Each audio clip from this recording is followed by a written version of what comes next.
Okay. Hey, girlfriend. Hey, girlfriend. Oh my gosh, everybody, we are live. So today's a little bit different. You'll notice the look and feel of my background's a little bit different because today is September 11th and you and I wanted to come on. We felt like today was a special day. And I remember it took us a little while to think about what did we want to talk about?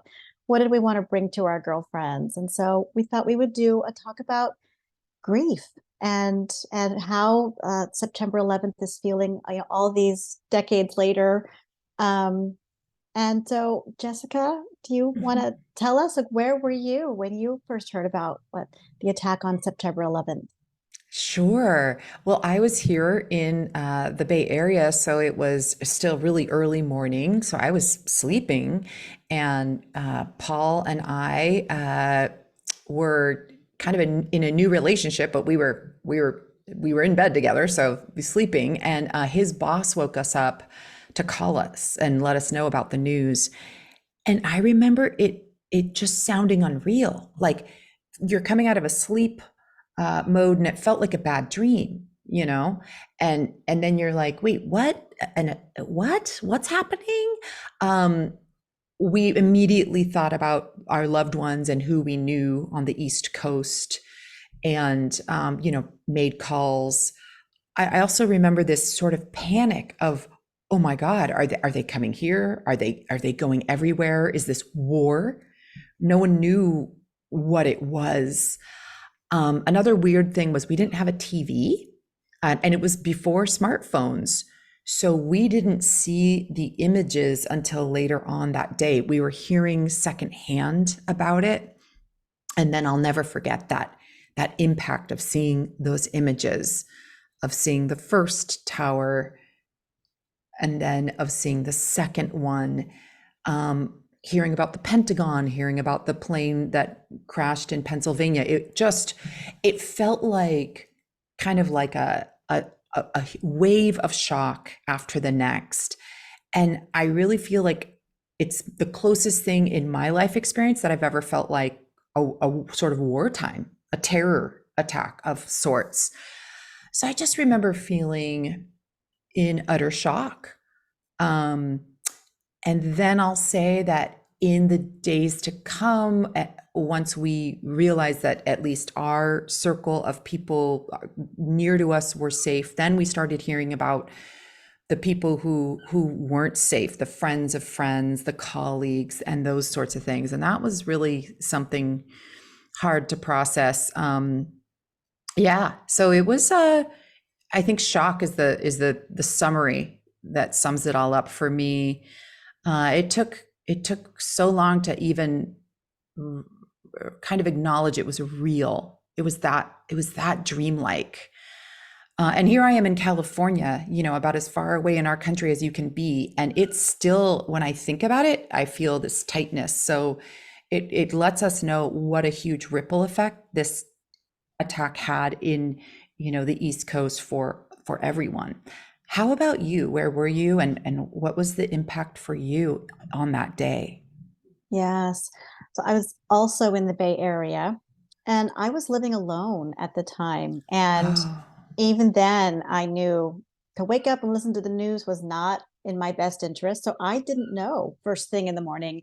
I went to work interesting. as usual. Um, but I really got the impact once I got to work. And a colleague was talking about it very, very wild eyed. And I couldn't quite understand what she was saying. And she said, so we're going to order food and sit by the radio and listen all day, and we can do it together. And then it was almost like she was bringing this like excitement energy. And I think too, when I think back on it, I think also maybe she was in shock, Right. because it seemed wildly inappropriate that we were going to order food and sit and listen to what sounded like an attack on our country. I remember that was my first reaction. And so She because probably of had how the she adrenaline. That sounds like adrenaline to me, right? Mm-hmm. doesn't it? Doesn't it? Mm-hmm. But I knew enough to know, like my own discernment kicked in. I was like, something's not right. Let me figure out what the hell's going on. And so Yeah. then I remember shutting the door to my office and trying to get my nervous system calm and I turned on like a talk radio station.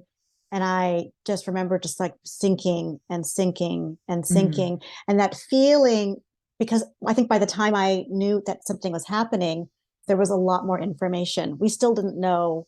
It seemed like the attack was obviously moving and mm-hmm. having multiple targets. And so I also remember having the feeling of like, oh, whoa, I'm in the San Francisco Bay Area. This seems like Right. this could be a target too. Right. And the people around me were sort of talking like that. So there was this terror, it was like the seized up feeling. Yes. And then remembering that my best friend was in New York and Oh, I didn't get to talk with her for a couple of days. I didn't know that she was safe for some time. oh, how And so there was scary. that terror too of sort of leaning forward Yeah. and not knowing. And then also the feeling, the fear and the feeling of disbelief that this could happen in our country. Um, there's, I guess, another level of losing one's innocence. I Mm, was a young adult and was sort of yeah. becoming independent, and all of a Yeah. sudden felt very afraid and very worried. And my colleague did order food and did sit by the radio all day, like kind of like Mm, in tent. So it was, I don't remember ever talking with her about that after that experience, but I knew I kind of stayed in my own space that day. And I remember talking to people more. So it was mm, very terrifying. And then the stories that just came out in the days and the weeks afterward were so heartbreaking, and so much seeing the heroes. One of my dear mm, friends, I hear him reminding his child all the time, when something goes wrong, look for the helpers. You'll mm-hmm. always see the helpers. He's always reminding his son of that. And I think part of it is he's reminding his son, I want you to be one of the helpers. And I Right. remember being mostly wanting to hang hang on to that, watching the Yes. heroes rushing into the buildings, saving people, everyday people rolling up their sleeves and helping. So for me, I also focused very intently on that. Um, Yes. and I think it was my first time as a young adult giving money like to the Red Cross. Mm. Like, oh, I can do something. I can send something to help. Yes. Didn't Mm-hmm. you feel that feeling of what can I do? How can I move this forward? And to your point, yeah, across the country, that's what we could do. But to also hear about like all the firefighters from all over the country and internationally who were showing up, all of these doctors who were on the scene, therapists. I mean, the outpour of help really did sort of balance the terror. And there is something always incredible when you see that play out, where the tragedy that you couldn't even imagine is possible happens, and then the sort of generosity that also pours out was like Right. met, Right. which to right, like you're saying, really I think made it actually possible for so many people to process it. Um, and just also hearing the stories of bravery on, at ground zero, about, those brave individuals, both firefighters, service people, and just individuals who like went back up the stairs or who helped, someone who was struggling. And, you hear those incredible stories of bravery, and it really does, it really does hit you on a human level of when you're in a crisis, what do we do? Right. And then obviously we know that there were some very problematic things that came out of that experience. I remember at the time I was in therapy. Thank goodness. I feel like everyone in the world needed a therapist at that time. And he is born in the Muslim faith. He's originally, his parents are Egyptian American. And I remember him processing with me his concern. He knew what would be happening with his community.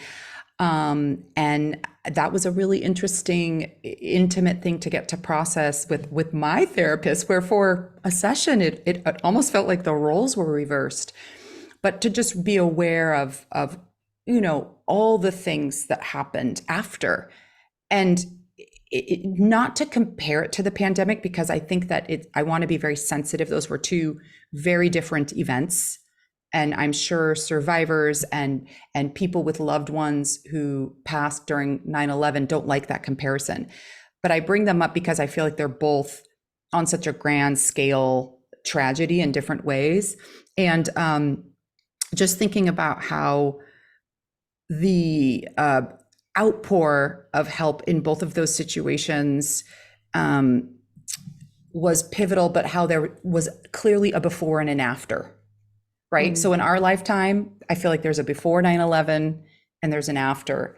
And now for the younger generations, there's a before COVID time and an after time. And it reminds yes. me, it harkens back to what I would hear my grandmother talk about with the Great Depression.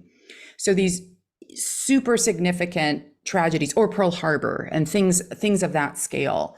So I think for your and my lifetime, that 9/11 will forever be cemented. And we were talking before this about, do we have permission to even talk about this subject?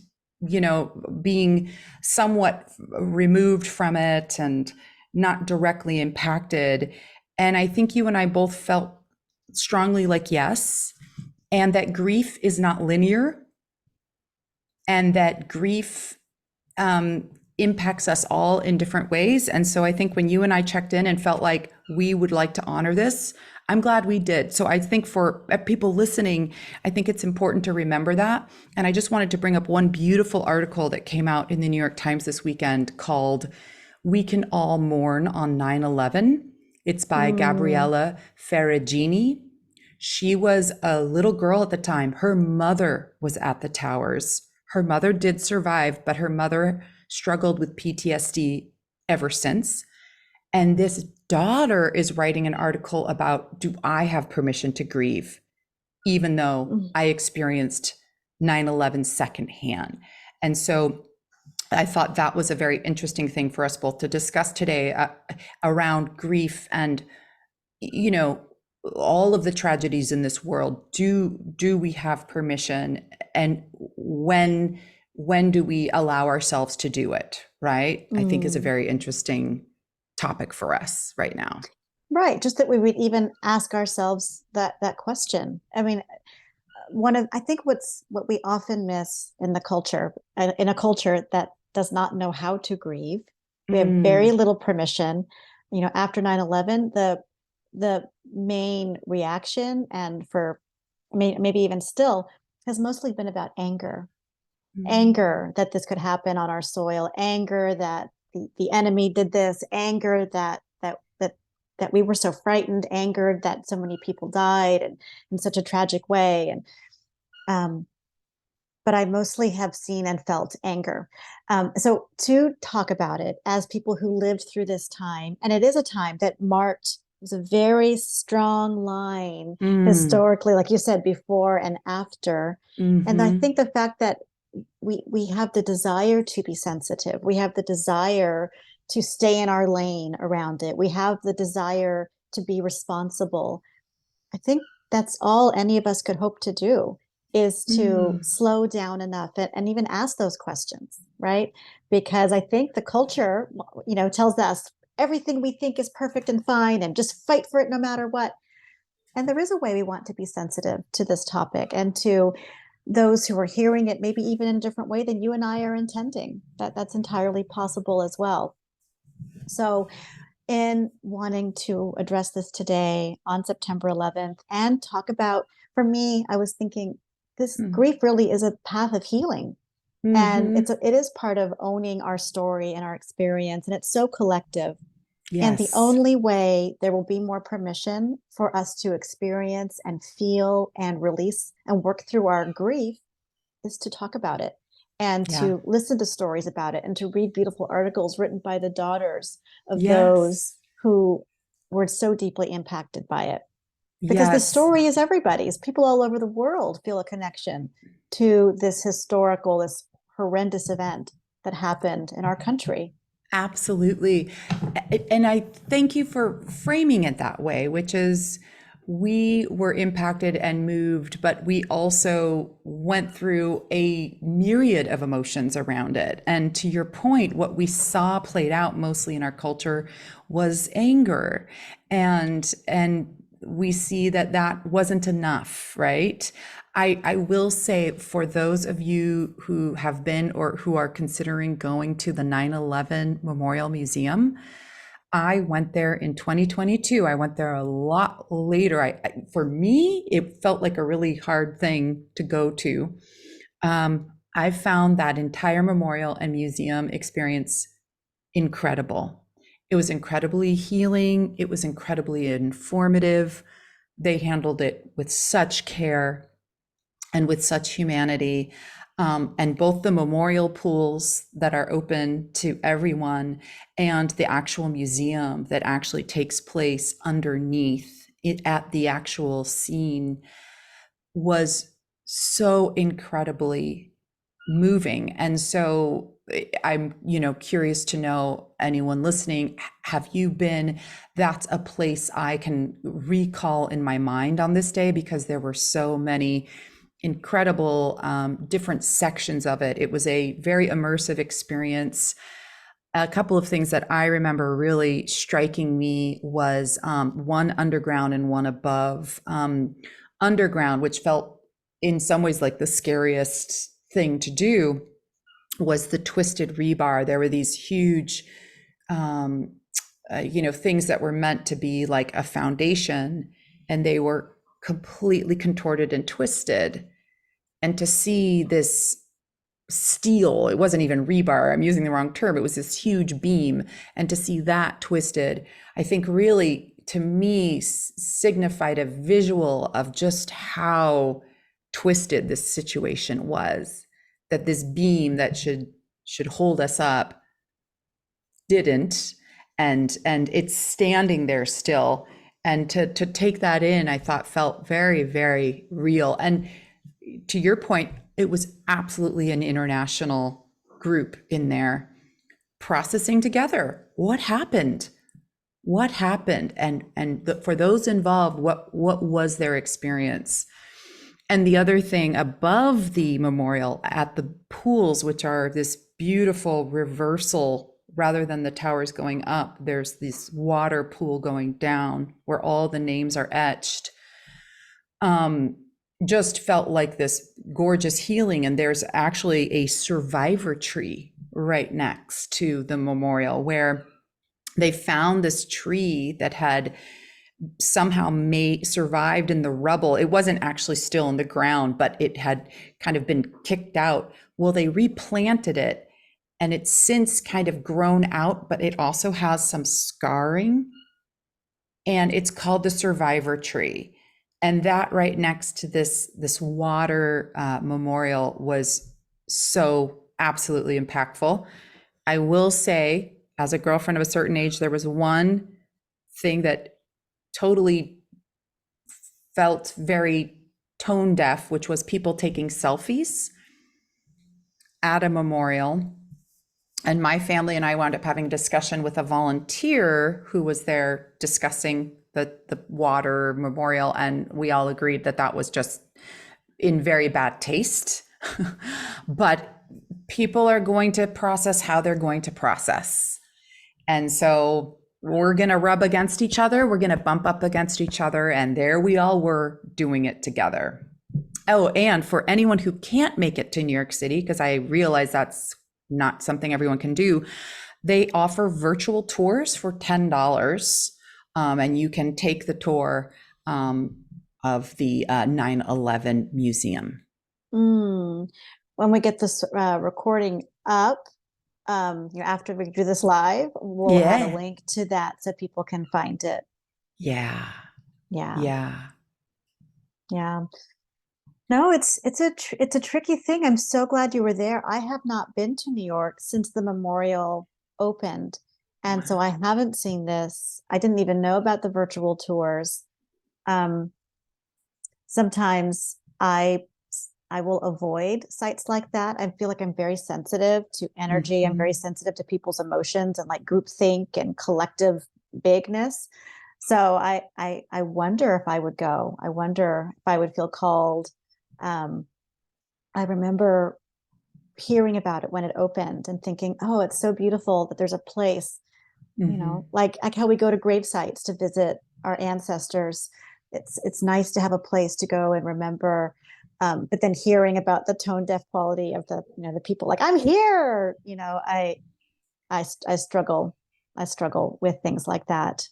Yes. Often take it much harder than I probably need to, and so I tend to be careful around that. Yes. So I wonder if the virtual tour might be more my speed, a way That's to right. honor and some more grieving because I can feel a heaviness even just getting prepared to get on this live stream with you today. I've been feeling a heaviness, but it didn't scare me. It felt like, no, this is Hmm. grief. This is some of my Hmm. unfinished grief and some of our collective grief that's still going on.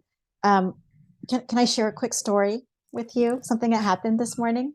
Yes, please. But you know what? I have to Okay. alert us real quickly. Yeah. We have a new puppy, and our new puppy just woke up and he's dying to go outside. Can I introduce everybody to our quick puppy real quickly? Yes, please do. Talk about our little therapy dog to help Nalu. us in our Exactly. talk about grief. And I feel like this little guy's got a special role in your family's grief.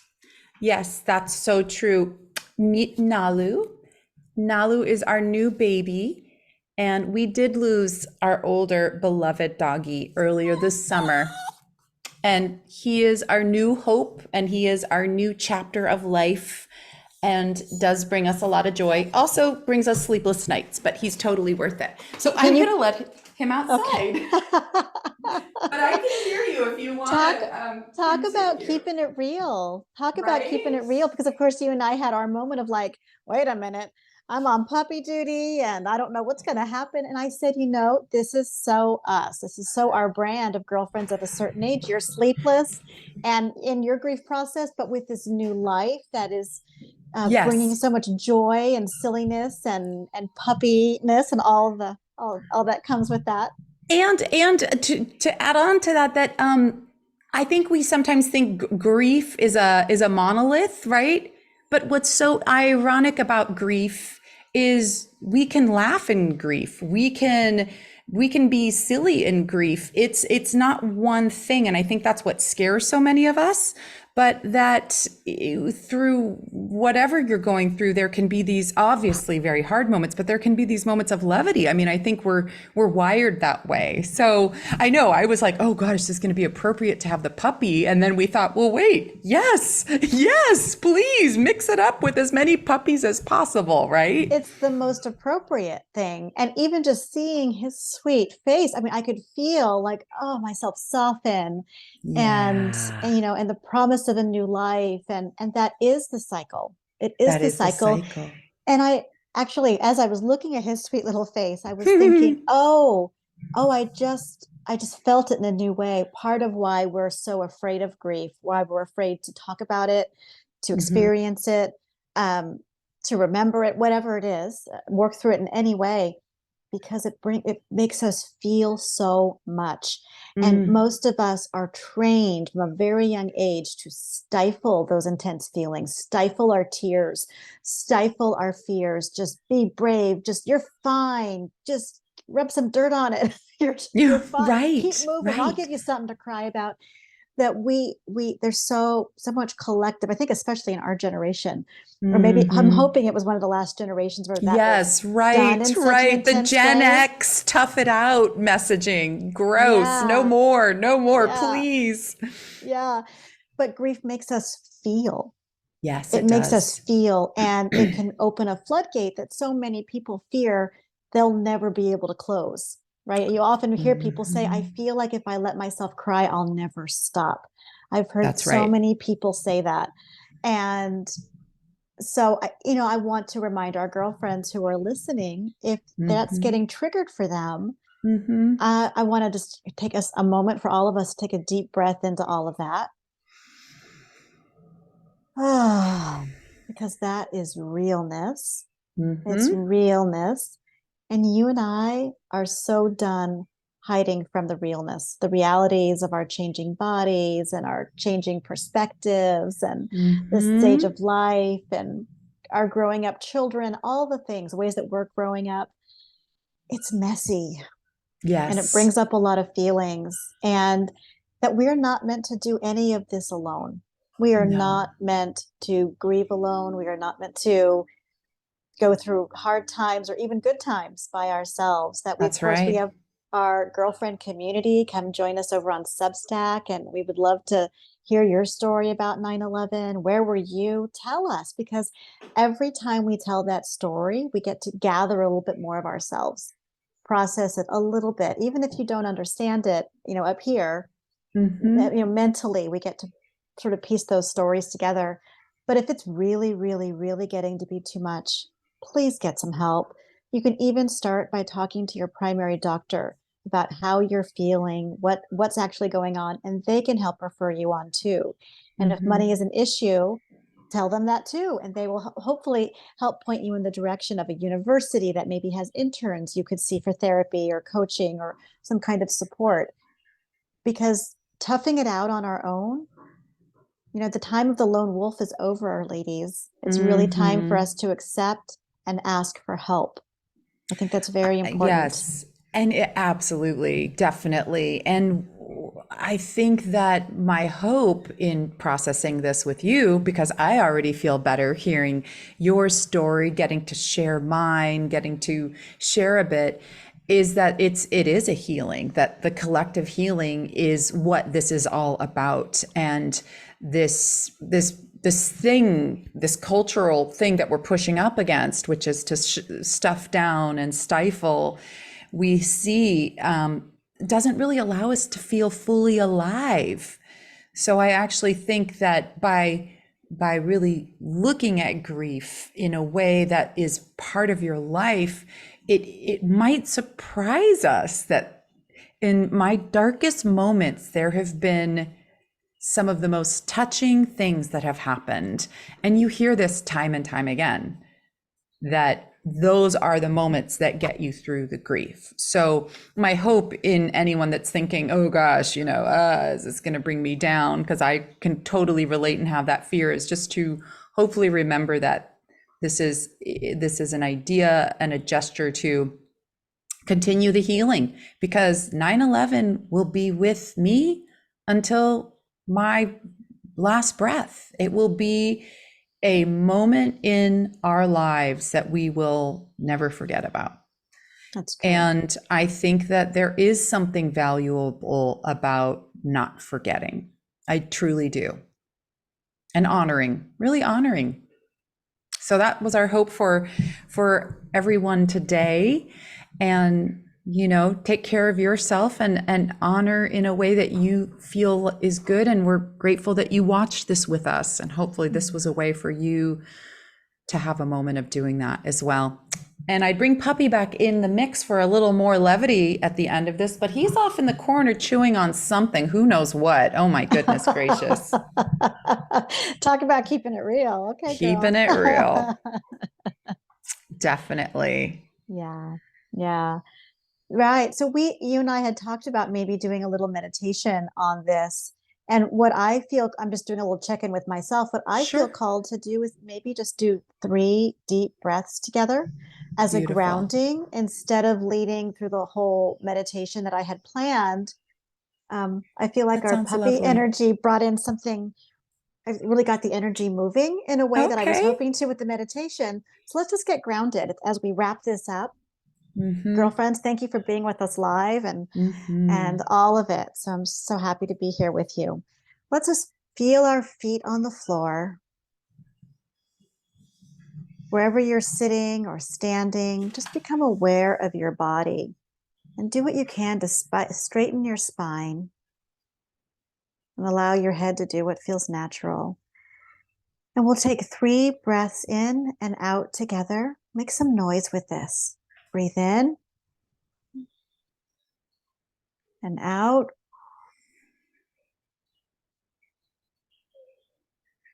And in and out. and in and out.